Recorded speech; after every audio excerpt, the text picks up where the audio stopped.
بسم اللہ الرحمن الرحیم اللہم صلی علی سیدنا و مولانا محمد وبارک وسلم صلی علیہ۔ پروگرام استخارہ کے ساتھ محمود احمد چشتی آپ کی خدمت میں حاضر ہے۔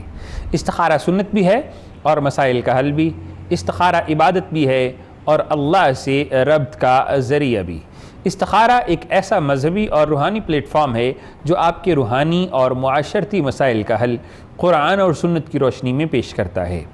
اور اس کے ساتھ ساتھ اس پروگرام کی خصوصیت یہ ہے کہ نمبرز آپ کی سکرین پر موجود ہوتے ہیں، ان نمبرز پر آپ ہفتہ میں 6 دن کالز کرتے ہیں، اپنے مسائل کا حل جانتے ہیں، اپنے مسائل ہمارے ساتھ شیئر کرتے ہیں اور ان کے متعلق وظائف جانتے ہیں قرآن اور حدیث کی روشنی میں، قرآن اور سنت کی روشنی میں۔ ہمارے مذہبی علماء،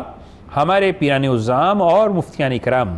آپ کی رہنمائی کرتے ہیں، وہ بھی ان مجرب اعمال سے، ان مجرب وظائف سے جو کہ بزرگان دین، اولیاء کرام یا پھر صوفیہ کی زندگی سے ماخوذ ہوتے ہیں، ساتھ ہی ساتھ اللہ کے نبی، تابعین، تبع تابعین یا پھر حدیث اور قرآن سے وہ منقول ہوتے ہیں۔ یہی وجہ ہے کہ جو بھی وظائف یہاں پر بتائے جاتے ہیں وہ آپ کے لیے نہ صرف آپ کی مشکل کا حل ہوتے ہیں بلکہ اللہ سے آپ کا تعلق مضبوط کرنے میں بھی معاون و مددگار ثابت ہوتے ہیں۔ اس کے ساتھ ساتھ دوسری بات یہ کہ اگر آپ جامع انداز میں رہنمائی حاصل کرنا چاہتے ہیں تو آپ کی سکرینز پر ایڈریس موجود ہوتا ہے، آپ اس ایڈریس پر خط لکھ سکتے ہیں اور اپنا مسئلہ بیان کر سکتے ہیں اور ساتھ ہی ساتھ اپنے مسئلے کی تمام تفصیلات بھی لکھ کر ہمیں ارسال کر سکتے ہیں، مگر شرط صرف ایک ہے کہ آپ کو ساتھ میں جوابی لفافہ بھی بھیجنا پڑے گا تاکہ آپ ہی کے بھیجے گئے جوابی لفافہ میں آپ ہی کے مسئلے کا حل تحریر فرما کر، آپ کو وظائف تعلیم فرما کر آپ ہی کو ارسال کیا جا سکے۔ آج کے اس پروگرام کے معزز مہمان جن کا تعارف آپ سے کرواتا چلوں، نوجوان اسکالر اور باعمل نوجوان میری مراد صاحبزادہ قاسم رسول صاحب، جن کو پروگرام میں خوش آمدید کہتا ہوں اور دل کی گہرائیوں سے سلام پیش کرتا ہوں۔ السلام علیکم ورحمۃ اللہ۔ وعلیکم السلام ورحمۃ اللہ وبرکاتہ۔ کیسے ہیں حضرت؟ الحمدللہ۔ اور جناب یہ ماہ مکرم، ماہ محرم بہت ہی بڑا مہینہ ہے اور آج 9ویں محرم ہے۔ احترام اور عقیدت ضروری ہے، احترام بھی ضروری ہے اور اس مہینے سے ہمیں صبر کا بھی درس ملتا ہے، ہمیں سچائی کا ساتھ دینے کا بھی درس ملتا ہے، ہمیں اللہ کے احکامات کی خاطر اپنی جان قربان کرنے کا بھی درس ملتا ہے، سنت کو اپنی زندگی کا حصہ بنانے کا بھی درس ملتا ہے، اللہ کے نبی کے فرمودات کو اپنا ایمان سمجھنے کا بھی درس ملتا ہے، اور قرآن کی جیسی تفسیر امام علی مقام نے فرمائی وہ بھی کمال ہے۔ انشاءاللہ اس موضوع پر بھی گفتگو کریں گے، لیکن فی الوقت ہمارے ساتھ صاحبزادہ قاسم رسول صاحب موجود ہیں کیونکہ یہ پروگرام خصوصاً وظائف کے متعلق ہے، استخارہ کے متعلق ہے، آپ کے مسائل کے حل کے متعلق ہے۔ تو قاسم رسول صاحب سے جاننے کی کوشش کرتے ہیں کہ اگر کوئی شخص کسی ایسی پریشانی میں مبتلا ہو جس کا حل اسے نہ مل رہا ہو، یا پھر کوئی شخص چاہتا ہو کہ میری دعا قبول ہو جائے اور میرا مسئلہ حل ہو جائے اور وہ کسی کو بتانا بھی نہیں چاہتا، تو اسے کیا پڑھنا چاہیے اور کیا کرنا چاہیے کہ جس سے اس کا مسئلہ بھی حل ہو جائے اور کسی کو پتہ بھی نہ چلے، اللہ اور اس کے درمیان کا جو معاملہ ہے وہ اللہ اور بندے کے مابین ہی رہے۔ جی اللہ بس۔ بسم اللہ الرحمن الرحیم، الصلاۃ والسلام علیک یا سیدی یا رسول اللہ وعلی آلک و اصحابک یا سیدی یا نور اللہ۔ جی بالکل، پروگرام استخارہ میں اس وقت مسائل کے ریلیٹڈ گفتگو کی جاتی ہے۔ جس طرح آپ نے انٹرو میں فرمایا، آپ نے بتایا، کوشچن بھی مجھ سے یہی ہوا کہ بعض اوقات ہم ایسی پریشانیوں میں مبتلا ہو جاتے ہیں، ایسی مصیبتیں ہمیں گھیر لیتی ہیں اور ہم رب کی بارگاہ میں التجائیں بھی کرتے ہیں، دعا بھی مانگتے ہیں، رب تعالیٰ کے حضور اپنی گزارشات بھی پیش کرتے ہیں، لیکن پھر بھی ہمارے وہ مسائل جو ہیں، ہماری پرابلم جو ہیں، وہ دکھ یا بیماری جو ہے وہ دور نہیں ہوتی۔ تو یہاں پہ میں گزارش کرتا چلا جاؤں کہ دعا قبول ہونے کی بھی مختلف سٹیجز ہیں۔ حدیث مبارکہ میں جن کا ذکر کیا گیا ہے، فرمایا کہ 3 پہلو ہیں دعا کے،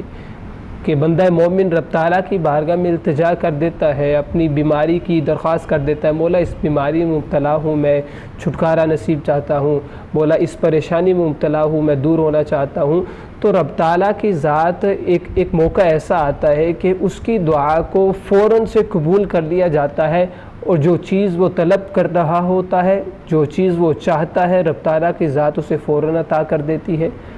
پھر دوسری سٹیج اس کی یہ ہوتی ہے کہ اللہ پاک اس کی اس دعا کو قبول کرتا ہے، لیکن وہ دعا اس کے حق میں اس وقت بہتر نہیں ہوتی، تو اللہ پاک آنے والی کوئی نئی مصیبت یا آنے والی کوئی پریشانی اس دعا کے صدقے سے ٹال دیتا ہے،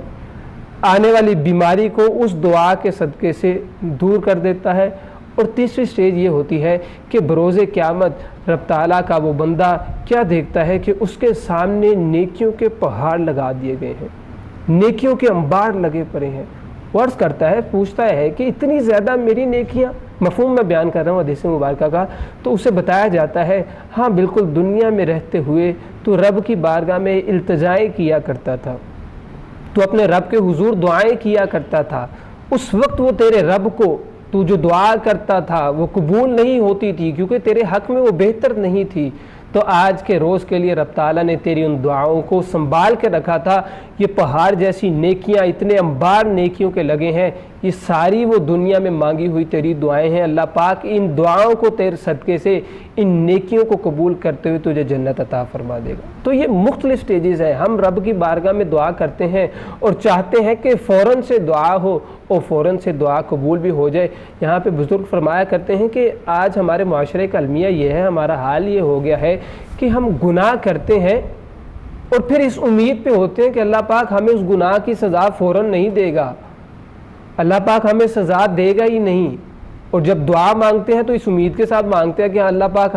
ہم دعا مانگے اور فوراً سے دعا قبول ہو جائے۔ بالکل یقین بھی یہی ہونا چاہیے، لیکن وہ رب بہتر جانتا ہے کہ کون سی دعا ہمارے حق میں کس وقت بہتر ہے۔ حدیث مبارکہ میں آتا ہے، کریم آقا صلی اللہ علیہ وآلہ وسلم نے ارشاد فرمایا، لا يرد الدعاء بین الاذان والاقامہ، مفہوم ہے، فرمایا کہ جو دعا مانگی جائے اذان اور اقامت کے درمیان وہ کبھی رد نہیں ہوتی۔ ہمیں ٹائم بتا دیا، وقت کا تعین کر دیا، ویسے تو جب مرضی رب تعالیٰ کی بارگاہ میں التجا کی جائے اللہ پاک دعاؤں کو قبول کرنے والا ہے، لیکن کچھ پیریڈ ہمیں بتا دیے کہ جب اذان اور اقامت کا درمیانی وقت ہو تب رب کی بارگاہ میں دعا کرو، اللہ پاک تمہاری دعا کو رد نہیں کرے گا۔ اس سے معلوم کیا ہوا؟ ایک تو طریقہ معلوم ہوا کس طرح سے دعا کو مانگا جائے، اور پھر یہ بھی پتہ چلا کہ نماز کو ادا کیا جائے۔ اذان اور اقامت کا فرما کے یہ بتایا کہ نماز کو بھی ادا کرو، پھر نماز کے بعد جو دعا مانگی جائے گی اللہ پاک اس دعا کو رد نہیں کرے گا۔ اس دعا میں اپنی مصیبتیں بیان کی جائیں، اپنے دکھ، اپنی تکلیفیں بیان کی جائیں۔ اور یہاں پہ ایک اور بات میں گزارش کر دوں کہ اپنی التجائیں، اپنی جو بیماری ہے، اپنی جو پرابلم ہے، دکھ ہے یا تکلیف ہے، اور رب کی بارگاہ میں التجا کی جائے۔ آپ اسلامک سکولرز کو یہاں پہ بتاتے ہیں، اس لیے بتاتے ہیں کہ وہ آپ کی رہنمائی فرما دیتے ہیں، پیران عظام آپ کی رہنمائی فرما دیتے ہیں قرآن و سنہ کی روشنی میں۔ حدیث مبارکہ میں آتا ہے، کریم آقا صلی اللہ علیہ وآلہ وسلم نے ارشاد فرمایا کہ جو شخص اپنی بیماری کا اظہار، اپنے دکھوں کو لوگوں کے سامنے کھول کھول کے بیان کرتا ہے، ہر شخص کے سامنے اپنے دکھوں کے انبار لگا دیتا ہے کہ میں فلاں فلاں بیماری میں مبتلا ہوں، مجھے فلاں فلاں دکھوں نے گھیر لیا ہے، فرمایا کہ اللہ پاک اس کے دکھوں میں اضافہ فرما دیتا ہے، اللہ پاک اس کی بیماری کو مزید بڑھا دیتا ہے۔ صحابہ نے عرض کی، یا رسول اللہ صلی اللہ علیہ وسلم وہ بیماری کم کس طرح سے ہوتی ہے؟ فرمایا جب کوئی بندہ مومن اپنی بیماری، اپنا دکھ، اپنی تکلیف، اپنی پریشانی رب کی بارگاہ میں التجا کرتے ہوئے بیان کرتا ہے، رب تعالیٰ کی بارگاہ میں نماز ادا کرنے کے بعد دعا کی صورت میں التجا کرتا ہے، اللہ پاک اس کی بیماری کو فوراً سے دور کر دیتا ہے، اللہ پاک اس کی پریشانی کو فوراً سے جب اس کے حق میں بہتے ہوئی اللہ پاک دور کر دیتا ہے۔ اس سے پتہ کیا چلا کہ اپنی بیماریاں، اپنے دکھ، اپنی تکلیفیں جو ہیں وہ رب کی بارگاہ میں دعائیں کرتے ہوئے بیان کرنی چاہیے۔ جب بندہ مومن کے سامنے بیان کرتے ہیں، ہر شخص کے سامنے اپنے دکھوں کے انبار لگا دیتے ہیں، اللہ پاک پھر ہمارے دکھوں میں اضافہ فرما دیتا ہے۔ ہمیں پتہ یہ چلتا ہے کہ ہم جب رب تعالیٰ کی بارگاہ سے اپنا تعلق مضبوط کرتے ہیں، رب تعالیٰ کے حضور اپنی التجائیں پیش کرتے ہیں، کریم آقا صلی اللہ علیہ وسلم کی ذات پہ دن بھر درود بھیجتے ہیں، استغفار کرتے ہیں، تو اللہ پاک کے استغفار کے صدقے سے، یہ کریم آقا صلی اللہ علیہ وسلم کی ذات پہ درود بھیجنے کے صدقے سے ہماری پریشانیوں کو دور کر دیتا ہے۔ جی، تو علامہ قاسم رسول صاحب بڑی خوبصورت بات کر رہے تھے کہ ہم یہی اللہ سے چاہتے ہیں کہ جو میری جو ہے گناہ ہے، میرا گناہ، اس کی سزا مجھے فوراً نہ ملے، اور جب میں دعا کروں تو اللہ مجھے فوراً عطا کر دے۔ تو اللہ بھی بندوں کے ساتھ ان کے گمان کے مطابق فیصلے کرتا ہے۔ اچھا گمان ہے، لیکن ہونا یہ چاہیے کہ ہم اللہ سے یہ طلب کریں کہ اللہ گناہ ہو گیا تو میں اس پر نادم ہوں،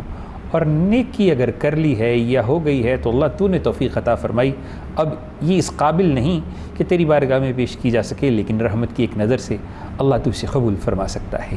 ہم نیکیوں کو سمجھتے ہیں کہ اللہ پر احسان کر رہے ہیں، ایسا معاملہ بالکل بھی نہیں ہوتا۔ اور دوسری بات، آج تک ہم نے دعا کے معنی کو سمجھا ہی نہیں ہے۔ کوئی شخص ہاتھ اٹھا کے دعا کرتا ہے، کوئی دامن پھیلا کے دعا کرتا ہے، کوئی سر کو جھکا کے دعا کرتا ہے، کوئی آنسو بہا کے دعا کرتا ہے۔ انسان مشرق کا ہو یا مغرب کا، پاکستان کا ہو یا افریقہ کا، یورپ کا ہو یا امریکہ کا، لوگ جو ہیں چاہتے ہوئے یا نہ چاہتے ہوئے دعا پر یقین ضرور رکھتے ہیں۔ ان کا ذہن انہیں یہ کہتا ہے، ان کا وجدان یہ گواہی دے رہا ہوتا ہے کہ ایک ہستی ایسی ہے جو میرے دل میں آئے ہوئے سوالوں کا جواب دینا جانتی ہے اور دینا چاہتی ہے، لیکن بندوں کے پاس اتنا وقت نہیں ہے کہ اللہ سے مانگ سکیں۔ اللہ تو منتظر ہے کہ کب میرا بندہ میری بارگاہ میں سجدہ ریز ہو، کب وہ دامن کو پھیلائے اور میں اس کے دامن کو بھر دوں، کب وہ آنسو بہائے اور میں انہیں قبول کر لوں، کب وہ سر کو جھکائے اور اس کی پیشانی کو میں اس مقام تک پہنچا دوں کہ اس کے سجدوں کی تاثیرات کو دیکھ کر فرشتے جو ہیں وہ بھی رشک کرنے لگیں، اس کے آنسوؤں کو وہ مقام عطا فرماؤں کہ جس کا ایک منظر ہے کہ حشر کا میدان ہوگا، سورج سوا نیزے پہ ہوگا اور زمین تانبے کی ہوگی، ہر طرف نفسا نفسی کا عالم ہوگا، انسان پسینے میں شرابور ہوں گے، ناک تک پسینہ آیا ہوا ہوگا، گرمی کی شدت سے لوگ تڑپ رہے ہوں گے اور بلبلا رہے ہوں گے۔ اتنے میں چند قطرے جو ہیں میدان حشر میں ڈالے جائیں گے، سارا میدان حشر ٹھنڈا ہو جائے گا۔ پوچھا جائے گا رب العالمین کیا یہ جنت کا کوئی پانی ہے جس کی وجہ سے حشر کا میدان ٹھنڈا ہو گیا؟ فرمایا جائے گا نہیں۔ رب العالمین کیا یہ زمزم کا پانی ہے جس سے میدان حشر کا سارا سامان ٹھنڈا ہو گیا؟ فرمایا جائے گا نہیں۔ اللہ یہ نہر حیوات کا پانی ہے جو جنت سے نکلتی ہے جس کی وجہ سے سارا حشر ٹھنڈا ہو گیا؟ فرمایا جائے گا نہیں۔ رب العالمین کیا یہ کوثر کا پانی ہے جس کی وجہ سے یہ دو قطرے ڈلے اور پورا حشر ٹھنڈا ہو گیا؟ فرمایا جائے نہیں۔ اور اللہ فرمائے گا کہ یہ وہ پانی ہے جو امت محمدیہ کے گناہ گار نے اپنے گناہوں پر ندامت کی وجہ سے دو آنسو بہائے اور ان کو میں نے سنبھال لیا اور آج حشر کے میدان کو ٹھنڈا کر دیا۔ جب آپ اللہ کی بارگاہ میں آنسو بہاتے ہیں، آپ سمجھتے ہیں کہ یہ رائے گاں ہے، تو ایسا ہرگز نہیں ہوتا۔ اللہ سے بڑا قدردان کائنات میں کوئی نہیں ہے۔ آپ سر کو جھکاتے ہیں تو آپ کے جھکے ہوئے سر کو جو اللہ نیاز عطا کرتا ہے وہ آپ کبھی سوچ بھی نہیں سکتے۔ اس لیے دعا کرتے ہوئے جب آپ روتے ہیں تو یہ دعا کیا کریں کہ ربی انی مغلوب فانتصر، کہ اللہ میں مغلوب ہو گیا ہوں، میں عاجز ہو گیا ہوں، اللہ میری عقل میرے معاملات کو درست نہیں کر سکتی، اللہ میرا علم اس قدر نہیں ہے کہ میں اپنی مشکلوں کو آسان کر سکوں، اللہ میری کوششیں اس قابل نہیں کہ میں پریشانیوں سے نکل سکوں، لیکن مالک کائنات تیری رحمت مجھے پریشانیوں سے نکال سکتی ہے۔ اللہ تیری رحمت کی ایک نظر جو ہے وہ میری بگڑی ہوئی تقدیر سنوار سکتی ہے۔ مالک کائنات میرے بگڑے ہوئے کام تیری رحمت کی نظر سے ہو سکتے ہیں، تو ایسے دعا کیجئے، ضرور قبول ہوگی۔ اور انشاءاللہ آپ مجھے یقیناً فون کر کے اس پروگرام میں بتائیں گے کہ ایسے دعا کرنے سے آپ کو نہ صرف قبولیت ملی ہے بلکہ اللہ کا قرب اور لذت دعا بھی حاصل ہوا ہوگا۔ تو جناب نمبرز آپ کی اسکرین پر موجود ہیں، ان نمبرز پر آپ کال کر سکتے ہیں، اپنا مسئلہ ہمارے ساتھ شیئر کر سکتے ہیں، قرآن اور سنت کی روشنی میں رہنمائی حاصل کر سکتے ہیں اور وظائف جان سکتے ہیں۔ اللہ کے حبیب کے بتائے ہوئے طریقوں کے مطابق آپ کو جو ہے وہ آپ کے مسائل کا حل بتایا جائے گا۔ قرآنی آیات کا اسلوب اور قرآنی آیات کے خاص سے آپ کی رہنمائی کی جائے گی، قرآنی آیات کے مفاہیم بتائے جائیں گے، قرآن کی صورتوں سے ملنے والا فیض اس کا تذکرہ کیا جائے گا، کیونکہ یہاں پر جو اسکالرز بیٹھتے ہیں وہ خالصتاً اللہ کی رضا کے لیے آپ کی رہنمائی کرتے ہیں۔ تو چلتے ہیں وظائف کے سیگمنٹ کی طرف اور جانتے ہیں کہ جناب کون سا وظیفہ کب کرنا چاہیے، کس وظیفے کو کرنے سے پریشانیاں دور ہوتی ہیں، کون سا جو ہے اللہ کا اسم پڑھنے سے، اسماء الحسنہ کی برکت سے اولاد میں اللہ برکت عطا فرماتا ہے۔ کون سا اسم پڑھا جائے تو انسان کو اللہ عزت عطا فرماتا ہے، اور کون سا اسم پڑھا جائے تو کامیابی اور کامرانی کے دروازے کھلتے ہیں۔ ابتدا میں ایک ہدیہ اس فقیر کی جانب سے، اللہ کا ایک اسم ہے یا فتاح۔ اگر آپ سمجھتے ہیں کہ آپ کی زندگی میں صرف ناکامیاں ہیں، راستے بند ہو گئے ہیں، دوست ساتھ چھوڑ گئے ہیں، ملنے والے آپ سے قدم پیچھے لے کر جا رہے ہیں اور کوئی راستہ نہیں، تو آپ اللہ کا یہ اسم یا فتاح یا اللہ صبح اور شام ہر نماز کے بعد پڑھنا شروع کیجئے۔ کیسے راستے اور دروازے کھلتے ہیں آپ سوچ بھی نہیں سکتے، اور کامیابیوں کے لیے، بلکہ جو بھی معاملہ رکا ہوا ہو اس کے لیے آپ یہ اللہ کا اسم پڑھیں، انشاءاللہ فتح کھولنے والا، ہر مشکل کا دروازہ کھل جائے گا، ہر پریشانی سے نجات مل جائے گی، ہر جو بے عزتی ہے وہ عزت میں بدل جائے گی، ہر ناکامی کامیابی میں تبدیل ہو جائے گی۔ تو اللہ کے اسم یا فتح کو اپنی زندگی کا حصہ بنا لیجئے۔ تو چلتے ہیں صاحبزادہ قاسم رسول صاحب کی جانب اور ان سے رہنمائی حاصل کرتے ہیں کہ جناب اگر کوئی شخص اس معاملے میں پریشان ہے کہ اس کے ہاں صرف بیٹیاں پیدا ہو رہی ہیں اور وہ چاہتا ہے کہ اللہ اسے بیٹا عطا کر دے، اور اسے کیا پڑھنا چاہیے اور کیا کرنا چاہیے اور کس طریقے سے اللہ سے امداد حاصل کرنی چاہیے؟ جی بالکل، رب تعالیٰ نے قرآن مجید فرقان حمید میں تو ارشاد فرمایا ہے، وہ ذات جس کو چاہتی ہے بیٹے عطا فرما دیتی ہے اور وہ جسے چاہتی ہے بیٹیاں عطا فرما دیتی ہے۔ لیکن یقینی طور پہ اللہ پاک اپنے بندے کی دعا کو قبول کرتا ہے جب بندہ رب کی بارگاہ میں التجائیں کرتا ہے، بارہا گزارشات کرتا ہے، دعائیں کرتا ہے کہ مولا میں تیرے ہاں بیٹا چاہتا ہوں، یا میں تیرے ہاں بیٹی چاہتا ہوں، یا جو بھی ایسی کوئی پرابلم ہے، یا اولاد چاہتا ہوں تیرے ہاں، تو اللہ پاک یقینی طور پہ اپنے بندے کی ان التجاؤں کو، ان گزارشات کو سنتا ہے، کیونکہ رب تعالیٰ نے خود فرمایا ہے کہ اے میرے بندے لا تقنطوا من رحمت اللہ، کہ میری رحمت سے نا امید نہ ہو۔ تو اس سے معلوم کیا ہوا کہ رب کی رحمت سے نا امید ہونے کا مطلب یہ ہے کہ اللہ پاک کی بارگاہ میں اپنی التجائیں، اللہ پاک کی بارگاہ میں اپنی گزارشات رکھ دی جائیں، کیونکہ یقینی طور پہ رب تعالیٰ کی ذات اپنے بندے کے انتظار میں ہوتی ہے کہ میرا بندہ میری بارگاہ میں آ کے مجھ سے دعائیں کرے، میرے سامنے اپنی التجائیں رکھیں۔ تو اس صورت میں میں گزارش کرتا چلا جاؤں کہ نمازوں کا خصوصی خیال رکھیں۔ آپ کے ہاں اگر بیٹی ہے، بیٹوں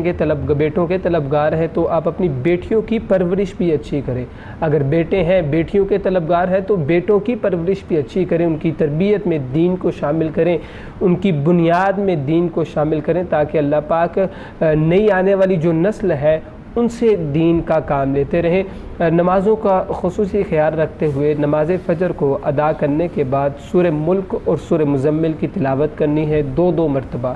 اول آخر درود پاک کے ساتھ، اور نماز عشاء کو ادا کرنے کے بعد 2 تسبیحیں استغفر اللہ اور 2 ہی تسبیحیں آیت کریمہ، اول آخر درود پاک کے ساتھ۔ استغفر اللہ کے متعلق تو قرآن پاک میں بھی بے شمار مرتبہ ذکر کیا گیا ہے، اور حدیث مبارکہ میں بھی اس کا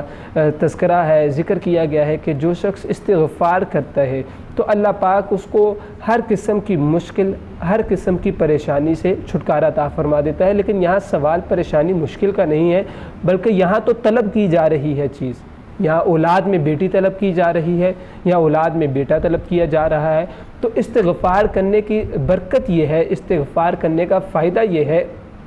کہ رب تعالیٰ کے ہاں اگر ہم وہ اپنا مقام نہیں حاصل کر پا رہے کہ جس مقام پہ آ جانے کے بعد اللہ پاک ہماری وہ تمام ہی التجائیں، ہماری تمام ہی وہ گزارشات قبول کر لیتا ہے، تو استغفار کے صدقے سے، رب تعالیٰ کی بارگاہ میں دعا کرنے کے صدقے سے اللہ پاک ہمیں وہ مقام اس طرح سے عطا فرماتا ہے کہ جب بندہ مومن استغفار کرتا ہے تو اللہ پاک اس کے بدلے میں اس کے گناہوں کو معاف فرماتا ہے۔ اللہ پاک اس کے گناہوں کو معاف فرماتے ہوئے اس کی توبہ کو قبول کرتا ہے، توبہ کو قبول کرتے ہوئے اس کے رزق میں فراوانی آ جاتی ہے، اس کے معاملات میں آسانی ہونا شروع ہو جاتی ہے، اس کا رب سے رابطہ مضبوط ہو جاتا ہے، اس کا کریم آقا صلی اللہ علیہ وسلم کے فرامین پر عمل کرنا اپنی روزمرہ زندگی میں اس کو امپلیمنٹ کرنا شروع کر دیتا ہے، سنتوں پر عمل کرنا شروع کر دیتا ہے۔ لیکن یہ کس وقت ہے؟ یہ اسی صورت ہے جب ہم اپنا رابطہ رب تعالیٰ کی ذات سے مضبوط رکھیں گے۔ اور یہاں پہ جن کی بیٹیاں ہیں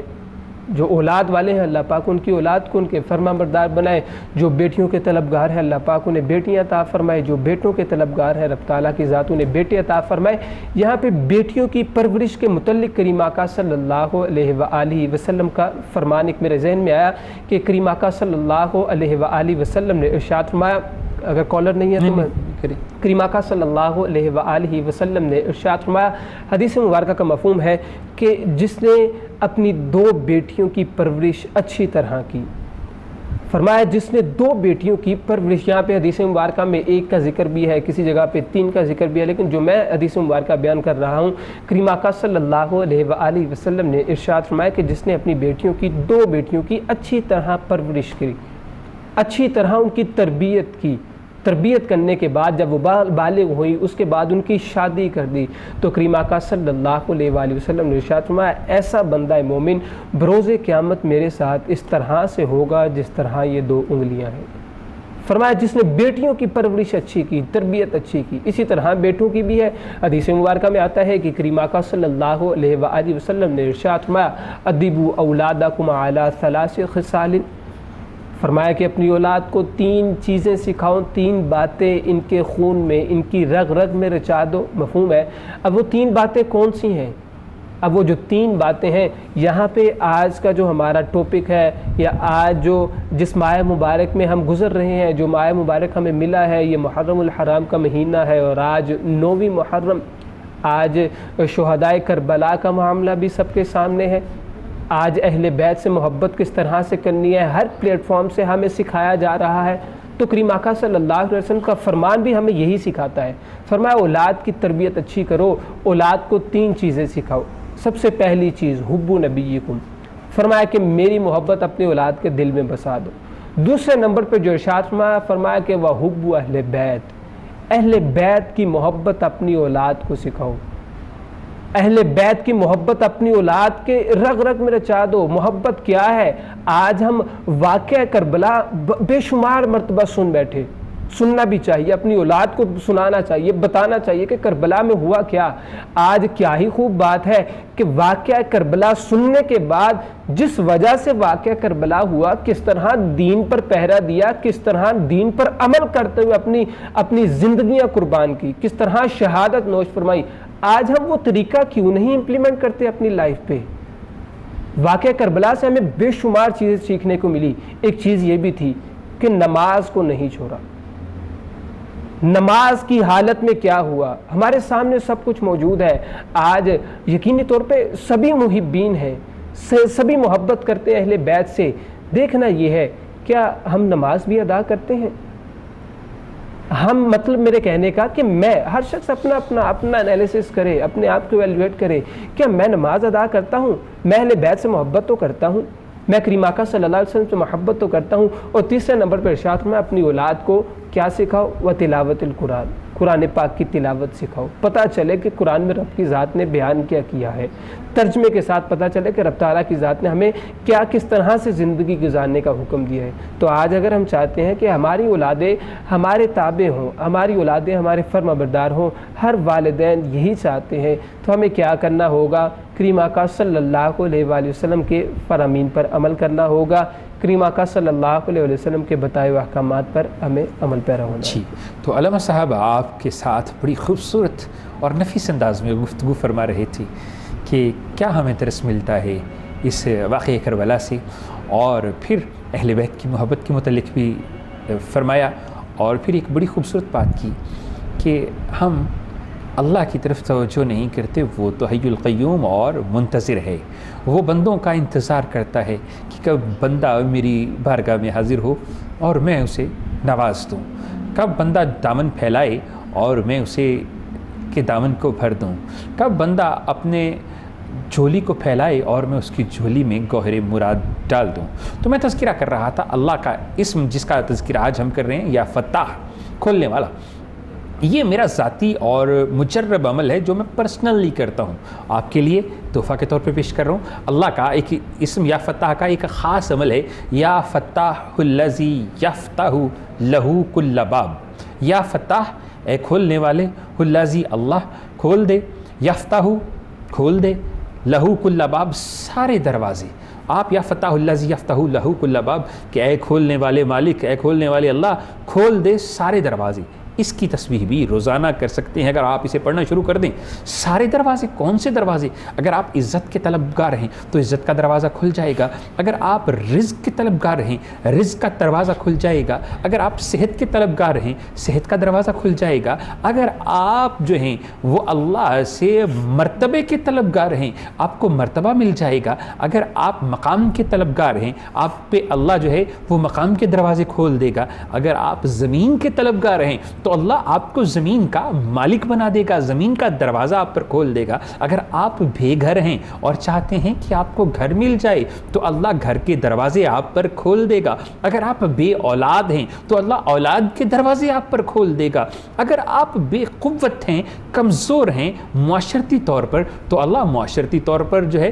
وہ طاقت کے دروازے کھول دے گا، اگر آپ جو ہیں وہ معاشی طور پر کمزور ہیں تو اللہ اپنے اسم یا فتح الذی یفتح لہ کل باب کے صدقہ سے آپ پر جو ہے وہ معاشی دروازے کھول دے گا، تو سارے دروازے کھلتے چلے جائیں گے، راستے بنتے چلے جائیں گے، کامیابیاں ملتی چلی جائیں گی، کامرانیاں ہوتی چلی جائیں گی، عزتیں آپ کو ملتی، کیونکہ ساری عزت تو اللہ کی ہے۔ تو اس لیے آپ اس کو اپنے وظیفے کا حصہ بنا لیجئے،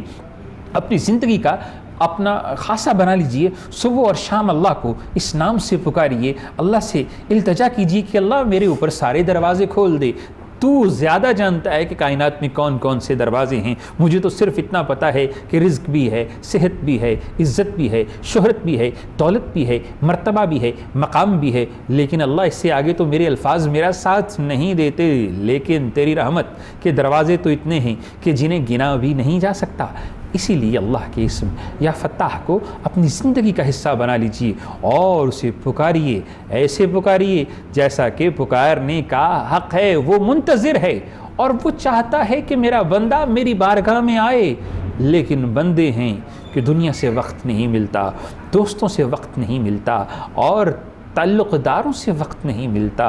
رشتہ داروں سے وقت نہیں ملتا، اور وہی رشتہ دار ہوتے ہیں کہ جب انسان لاچار ہو جاتا ہے، کمزور ہو جاتا ہے، مجبور ہو جاتا ہے، معذور ہو جاتا ہے، مقہور ہو جاتا ہے تو پھر ساتھ چھوڑ دیتے ہیں، لیکن ایک ساتھ ایسا ہے جو ہمیشہ قائم رہتا ہے، جب کائنات کے سارے ساتھ چھوٹ جاتے ہیں تو اللہ کی رحمت اور محبت کا ساتھ باقی رہتا ہے۔ تو اس مالک کے دامن کو تھام لیجئے، راستے خود بخود آپ کے لیے آسان ہوتے چلے جائیں گے۔ تو جناب ہم گفتگو کر رہے ہیں وظائف کے متعلق، آج ہم بات کریں گے ایک ایسی گفتگو جو کبھی پہلے ہم نے اس پروگرام میں سوال کیا ہی نہیں ہے۔ کیا اگر کوئی قید میں ہو، بڑی خوبصورت بات، اگر کوئی قید میں ہو اور وہ رہائی چاہتا ہے کہ اللہ مجھے قید سے رہائی مل جائے، اسباب پیدا ہو جائیں کہ قید سے رہائی مل جائے، تو وہ بھی اس وظیفے کو کر سکتا ہے، اللہ کے نام یا فتح سے اللہ کو پکار سکتا ہے کہ یا اللہ یا فتح الذی یفتح لہ کل باب، کہ اللہ اپنی رحمت سے سارے دروازے کھول دے، قید سے آزادی کا دروازہ بھی کھل جائے گا، جیل سے رہائی کا دروازہ بھی کھل جائے گا، جو دشمن مان نہیں رہے ان کے دلوں میں اللہ رحم ڈالے گا اور آپ کے لیے آزادی کا پروانہ جاری کر دے گا۔ ایک اسم ہے اور راستے دیکھیے کتنے کتنے ہیں، برکتیں کتنی ہیں۔ آج پروگرام کے انٹرو میں یہی ہم ڈسکشن کر رہے تھے کہ خاص القرآن، خاص الآیات، خاص السورہ اور یا پھر اسماء الحسنہ میں سے کسی ایک اسم کے خاص بتائے جا رہے ہیں۔ تو جناب عزت کے، دولت کے، شہرت کے، رزق کے دروازوں کے ساتھ ساتھ قید سے رہائی کا دروازہ بھی کھل سکتا ہے اگر آپ اللہ کے اس اسم یا فتح کو اپنی زندگی کا حصہ بنا لیں، اور اگر آپ یہ چاہتے ہیں کہ آپ قید سے چھوٹ جائیں اور بے قصور ہیں، آپ پر ظلم ہوا ہے، تو اس نام سے اللہ کو پکاریے، راستے انشاءاللہ خود بخود آسان ہوتے چلے جائیں گے۔ تو جناب چلتے ہیں صاحبزادہ قاسم رسول صاحب کی جانب اور ان سے جانتے ہیں کہ اگر انسان کسی طرح سے یہ چاہے کہ وہ ایک شہر کے اندر اس کا کاروبار نہیں چل رہا، تو کیا وہ ہجرت کرتے ہوئے کچھ ایسا پڑھ سکتا ہے کہ ہجرت اس کے لیے آسان ہو جائے؟ ہجرت تو سنت رسول ہے، ہجرت سے بلکہ یہاں پہ مجھے ایک بڑا خوبصورت شعر یاد آیا کہ وہ پھول سر چڑھا جو چمن سے نکل گیا، وہ پھول سر چڑھا جو چمن سے نکل گیا، عزت اسے ملی جو وطن سے نکل گیا۔ کبھی کبھی ہجرت بھی کرنا پڑتی ہے، تو ہجرت کے وقت میں کیا پڑھنا چاہیے یہ جانیں گے صاحبزادہ قاسم رسول سے۔ جی جی بالکل، اپنا جو بزنس ہے، اپنی جاب یا اپنا جو گھر ہے وہ ایک جگہ سے دوسری جگہ شفٹ کرنا ہو تو یقینی طور پہ رب تعالیٰ کی لاریب کتاب میں ہماری اس کے متعلق رہنمائی بھی ہے، پھر بزرگان دین نے ہمیں طریقہ کار بھی بتایا ہے، لیکن اس سے پہلے سب سے پہلی جو چیز ہے وہ سنت مصطفیٰ ہے کہ ہم بذات خود استخارہ کر لیں، رب تعالیٰ کی ذات سے مشورہ کر لیں، آیا یہ چیز ہمارا ایک جگہ سے دوسری جگہ مائگریٹ ہونا کیا بہتر بھی ہے یا نہیں۔ ہماری نظر میں شاید وہ اچھا ہو، لیکن جب رب تعالیٰ کی ذات سے مشورہ کیا جائے، جب استخارہ کیا جائے، وہ ہمیں خواب کی صورت میں کیا نظر آتا ہے، کیا پتہ رب تعالیٰ کی ذات کے ہاں، اللہ پاک کے ہاں وہ ہمارے حق میں بہتر نہ ہو، اور استخارے کی صورت میں ہمیں پتہ چل جائے ہم اس جگہ پہ شفٹ نہ ہو۔ تو سب سے بہتر افضل عمل یہ ہے، بلکہ صحابہ فرماتے ہیں کریم آقا صلی اللہ علیہ وآلہ وسلم ہمیں استخارہ اس طرح سے سکھایا کرتے تھے جس طرح ہمیں قرآن پاک سکھایا کرتے تھے، یعنی اس طرح استخارے کی تعلیم دیا کرتے تھے۔ تو اس لیے اپنا کوئی بھی کام ہے وہ نہ صرف ایک جگہ سے دوسری جگہ ٹرانسفر ہونا ہے، اپنی زندگی میں اگر مشورہ کرنا چاہتے ہیں، بہنیں یہاں کالز کرتی ہیں، مائیں کالز کرتی ہیں، ہمارے بھائی یہاں پہ کال کرتے ہیں، رشتہ ہمارے حق میں بہتر ہے یا نہیں، یا ہمارے حق میں جاب بہتر ہے، کسی جگہ پہ بہتر ہے یا نہیں، بہتر چیز یہ ہے کہ ہم بذات خود استخارہ کریں تاکہ ہمیں پتہ چل جائے کہ وہ چیز ہمارے حق میں بہتر ہے یا نہیں، اور اگر ہمیں استخارہ میں بہتری نظر آتی ہے تو پھر ہمیں یقینی طور پہ جانا چاہیے۔ اس کے ساتھ ہم عمل ایسا کر لیں، قرآن پاک کی تلاوت ہم شروع کر لیں تاکہ وہاں پہ جا کے ہمارے جو چیزیں ہیں، ہمارا بزنس ہے یا جاب ہے یا ہمارا گھر ہے، وہ جلدی سٹیبل ہو جائے، وہ جلدی رننگ میں آ جائے، ہمیں پریشانی نہ ہو، وہاں پہ کچھ مشکلات کا سامنا نہ کرنا پڑے۔ اس میں یہ ہے کہ ہم نمازوں کا تو وہاں پہ یہاں پہ جہاں کہیں بھی دنیا جہاں میں رہیں، نماز تو مسلمان پہ دن میں 5 وقت کی فرض کر دی گئی ہے۔ نماز فجر کو ادا کرنے کے بعد اپنے گھر پہ قرآن پاک کی تلاوت کی جائے، سبھی گھر والوں کو کہیں کہ قرآن پاک کی تلاوت کریں، سورہ یاسین اور سورہ واقعہ کی تلاوت کا معمول بنا لیں۔ نماز فجر کو ادا کرنے کے بعد سورہ یاسین اور سورہ واقعہ کی تلاوت کا معمول بنا لیں۔ ہفتے میں جمعرات کا دن رکھ لیں، پیر کا دن، یا جو دن بھی آپ کے گھر والوں کے لیے سوٹیبل ہو۔ نماز عشاء کو ادا کرنے کے بعد یا نماز مغرب کو ادا کر لینے کے بعد جس وقت سبھی گھر والے جو ہیں وہ ایک جگہ پہ اکٹھے ہو سکیں، ایک روم ایسا منتخب کر لیں یا کوئی ایک جگہ ایسی رکھ لیں جہاں پہ سبھی گھر والے مل کر بیٹھ جائیں، ایک چھوٹی سی درود پاک کی محفل کو سجا لیا جائے جس میں کریم آقا صلی اللہ علیہ وآلہ وسلم کی ذات مبارکہ پہ کثرت کے ساتھ انلیمیٹڈ درود پاک بھیجا جائے، جہاں پہ آیت کریمہ کا ورد کیا جائے، جہاں پہ درود پاک بھیجا جائے، استغفار کیا جائے۔ اللہ پاک اس استغفار کے صدقے سے، اس درود پاک کے بدلے میں، اس آیت کریمہ کی تلاوت کے بدلے میں نہ صرف آپ کے گھر پہ بلکہ آپ کے گھر کے ارد گرد جو ہے، آپ کے بزنس ہے، آپ کی جاب ہے، آپ کے جو فردر دوسرے معاملات ہیں، سبھی میں آسانیاں فرماتے ہوئے اپنی بے پناہ برکتیں اور رحمتوں کا نزول فرما دے گا۔ جی، تو علامہ صاحب آپ کی رہنمائی فرما رہے تھے، لیکن ایک چھوٹی سی گزارش اس فقیر کی جانب سے کہ اگر آپ جلد بازی میں استخارہ کرنا بھول گئے ہیں اور سفر کر رہے ہیں، کیونکہ یہ متعدد مرتبہ ہم نے سوال کیا گزشتہ 3-4 دنوں میں، تو بھول گئے ہیں، استخارہ کرنا بھی بھول گئے ہیں اور آپ سفر کے لیے نکل بھی گئے ہیں، اب کیا کرنا چاہیے؟ تو جناب آپ کو لا حول ولا قوت الا باللہ العلی العظیم پڑھتے ہوئے جانا چاہیے۔ لا حول ولا قوت الا باللہ جب آپ پڑھ کے کسی بھی کام کے لیے نکلیں گے تو اللہ کی مدد اور نصرت آپ کے ساتھ ہوگی۔ پھر انشاءاللہ اگر اس میں کہیں کوئی خامی، کہیں کوئی کمی، کوئی نقصان یا پھر کوئی پریشانی حائل ہونے والی ہے تو خود بخود دور ہوتی چلی جائے گی، کیونکہ ہماری زندگی میں بہت سے ڈیسیجن ہم بیفور ٹائم لیتے ہیں، لیکن کبھی کبھی ہمیں urgent within fraction of second decisions لینا پڑتے ہیں کہ فوراً ڈیسیجن لینا پڑتا ہے، ہمارے پاس سوچنے کا وقت نہیں ہوتا، استخارہ کرنے کا وقت نہیں ہوتا، لیکن اللہ کے نبی نے ہر مسئلے کا حل ہمیں بتا دیا ہے۔ اس لیے آپ لا حول ولا قوت الا باللہ پڑھتے ہوئے وہاں جہاں جانا چاہتے ہیں وہاں جائیں، سفر کریں، وہ سفر آپ کے لیے آسان ہو جائے گا۔ اور اگر آپ اس سفر میں اس ورد کو پڑھتے رہیں گے تو انشاءاللہ اگر اس کے اندر آپ کے لیے برکت نہیں ہے تب بھی برکت پیدا ہو جائے گی۔ تو جناب وظائف اور خواص القرآن کی ہم بات کر رہے ہیں، تو قرآن کے خاص بہت ہی عجیب ہیں، قرآن کے فوائد بہت ہی اعلیٰ ہیں اور بہت ہی معتبر کتاب اللہ نے ہمیں عطا کی ہے، وحی کی صورت میں، کتاب اللہ کی صورت میں، ہدایت کی صورت میں اور عطا کی صورت میں۔ اور ہم اکثر دیکھتے ہیں کہ کوئی شخص ہم سے ناراض ہو گیا ہے، بڑا ہی مجرب اور آزمودہ وظیفہ آپ کے لیے آج کے اس پروگرام کی توسط سے تحفہ کے طور پر ہدیہ کر رہا ہوں کہ اگر کوئی شخص ناراض ہو گیا ہے یا پھر کچھ گم گیا ہے، دونوں کے لیے سورہ آل عمران کی آیہ مبارکہ 9 نمبر آیت ہے، ربنا انک جامع الناس لیوم لا ریب فیہ ان اللہ لا یخلف المیعاد۔ اگر کوئی ناراض ہو جائے تو اس آیہ مبارکہ کو اس تصور سے پڑھنا شروع کیجئے کہ غلطی اگر ہے تو خود بخود وہ اس چیز کو تسلیم کر لے اور ناراضگی دور ہو جائے۔ اگر میاں بیوی کے مابین ہیں وہ پڑھنا شروع کر دیں، انشاءاللہ تعلق بہتر ہو جائیں گے۔ اگر دو بھائیوں کے مابین ناراضگی ہے، اس آیہ مبارکہ کو پڑھنا شروع کر دیں، دو بھائیوں کے اندر صلح ہو جائے گی۔ اگر بہن اور بھائی کے مابین ایسا معاملہ ہو گیا ہے کہ کسی وجہ سے تلخ کلامی ہو گئی ہے، ناراضگی ہو گئی ہے، کوئی روٹھ گیا ہے، روٹھے ہوئے کو منانے کے لیے یہ آیہ مبارکہ آج اس فقیر کی جانب سے آپ کے لیے تحفہ ہے، آپ کے لیے ہدیہ ہے۔ سورہ آل عمران آیت نمبر 9، ربنا انکا جامع الناس، اور اس میں اللہ کا ایک اسم بھی ہے جسے یا جامع کہتے ہیں۔ اگر آپ پوری آیہ مبارکہ یاد نہیں کر سکتے، پڑھ نہیں سکتے، آپ قاصر ہیں یا آپ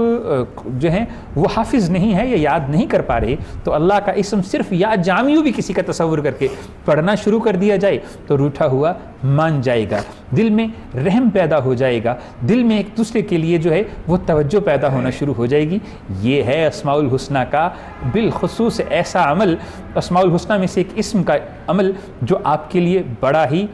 بہترین ثابت ہو سکتا ہے۔ لیکن اگر آپ قرآن کی اس آیہ مبارکہ کو یاد کر لیں پھر تو کیا ہی بات ہے، پھر تو راستے خود بخود کھلتے چلے جائیں گے، آسانیاں ہوتی چلی جائیں گی، روٹھے ہوئے مانتے چلے جائیں گے اور پریشانیاں خود بخود دور ہو جائیں گی۔